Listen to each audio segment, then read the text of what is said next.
In May, electric vehicle sales increased 70% versus May of last year. What this means is because the base number is so large now, we're looking at 700,000 electric car sales in a single month, a massive percentage of the Chinese automotive market. What this means, disruption. This is the disruption level. We're not just talking small disruption, we're talking enormous level disruption here. In fact, this is the highest rate of disruption of the global automotive market in the history of the global automotive market. We've never seen disruption happen at this pace before. Within the last few days, China just announced something, and it's sort of like they've stuck in the knife and gone twist, and just twisted the knife. And it's brutal. It's absolutely brutal. I'm shocked that the media hasn't been talking about this because it will affect General Motors in a big way, Ford in a big way, Toyota in a big way, Volkswagen Group in a big way. All the biggest automakers will be massively affected by this because it's something that no one was predicting. All the analysts said, EV incentives in China will end. They said this last year. Of course, as I predicted, as you guys probably predicted as well, they didn't end. And China just went, we'll extend them. No. We said that, but no, we're not going to. We'll extend EV subsidies. Plus, in addition to that, they did something else, which makes this all far worse for the companies that don't make many EVs in China, or the ones I just mentioned. EV sales in China have increased by 46% versus last year. Now, if you've seen these sales numbers, and if you've seen the change going on in China, which is by far the world's biggest car market, 1 in every 3 cars worldwide are sold in China, then you'll realize why I keep going on about the problems facing, in particular, Japanese automakers, but also, in particular, the Volkswagen Group, but also Ford and General Motors. Now, I can go on. Basically, the legacy auto, a lot of them, think about this. If 1 in every 3 cars sold worldwide are sold in China, what does that mean for those car manufacturers? A lot of people think, it doesn't mean much because they don't make much profit in China, surely. No, that's not true. Volkswagen Group, 40% of their vehicle sales for the entire company have historically been in China. On average, 50% of the group's profit has come from China. What that means is, historically, the Volkswagen Group make more profit on vehicles sold in China than what they do on vehicles sold in Europe. More profit, a lot more. 50% of their entire global profit comes from China. So if they lose this car market, they're in big trouble. And they already have. Here's why they already have. Hello, my friends. Welcome to the channel. I'm the Electric Viking. Thank you for tuning in. Thank you for your support this year. It's been amazing. And also, Patreon supporters, really appreciate your support. If you'd like to become a Patreon, that would be unreal. I'll put a link in the description. China's EV figures in May were around 670,000 units. Of those, a whole bunch were from BYD, a whole bunch were from Tesla, and a lot of them, in fact, almost all of them, were from manufacturers that are from China, not from manufacturers from companies such as Toyota, of course. Toyota's EV sales were minuscule. I believe there are about 3,000 for the month of 670,000. BYD, 250,000. BYD sales were 241,000 to be exact. 241,000 of 670,000. That means BYD has an insane, it has what's that, 36% market share. Unbelievable numbers. You can see this disruption. This is literally like Samsung and Apple coming in and just taking over Nokia and BlackBerry sales. And it is really happening at incredible speed. Sales are up 59% year on year. They're up 11% from last month. 11% from last month and 60% versus last year. Now, there were 11 manufacturers with more than 10,000 sales of EVs in the month of May. 11. Of those 11, not a single one of them was a legacy automotive company. Not a single one. For the first 5 months of the year, EVs are up 50% versus last year. In fact, the number is 47% to be exact. However, that number is growing. Like I said, for the month of May, they're up 70%.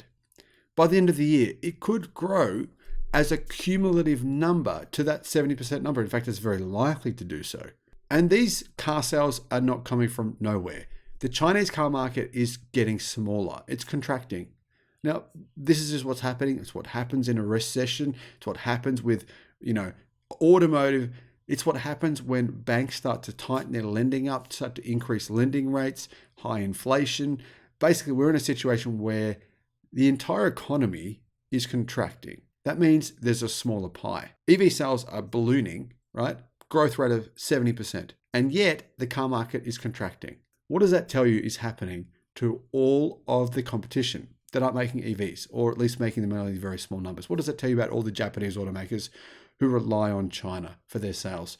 What does that tell you about all the other European automakers or the American ones who rely on China for their sales? It tells you the zero-sum game is very real. It's a zero-sum game. And in fact, that zero-sum figure is getting smaller.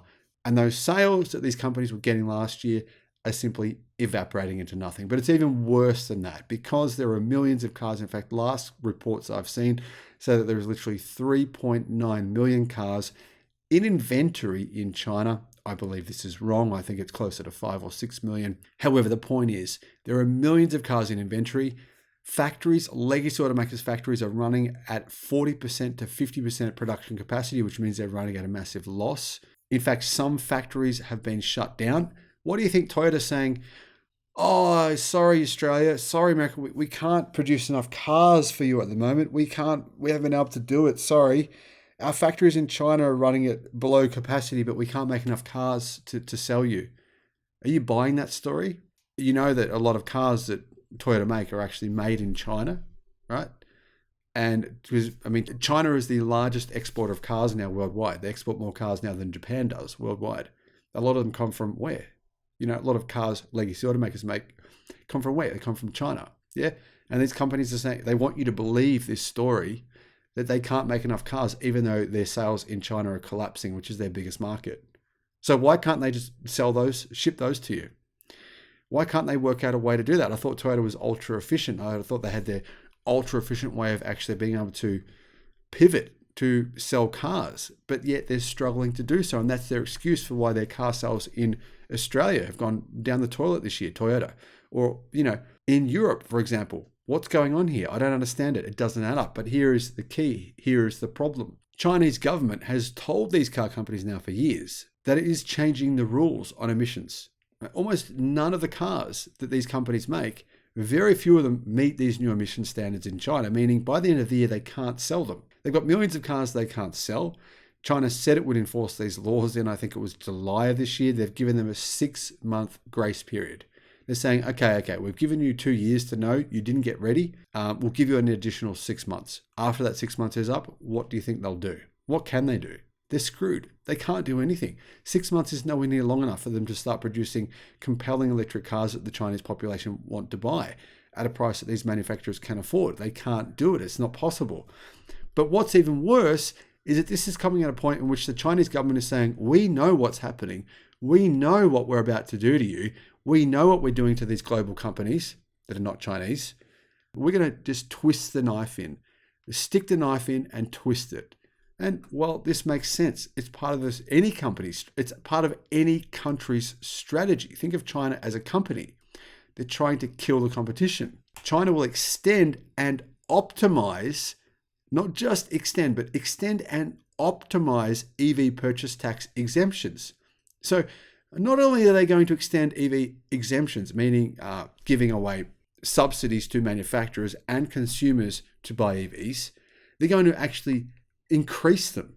Plus, you have increases from the state level. So you've got all these different, cities in China, Shenzhen, Shanghai, etc., where they make cars, right? They want to support their own local car manufacturers. The ones that are not based on combined joint ventures with, Volkswagen Group, with Toyota, with Nissan, with Mitsubishi, with Honda, with General Motors, with Ford. They want to support their local ones that are not joint ventures. So what are they doing? They're promoting EVs as well. And they're sick of all the smog. They hate the smog that's being caused by cars. They know it causes cancer. They don't know it causes problems. In addition to that, it's on average, costs around 10,000 US dollars just to get a registration, a license plate for an internal combustion vehicle because of the smog problems. That's in Shanghai and Beijing, the two most popular cities in China, where more cars are sold than most other cities across China, of course. So it's very expensive to get an internal combustion engine, even if it looks like it's cheap to buy it. It's cheap to buy it, maybe, sure, but soon it won't even be legal to buy it.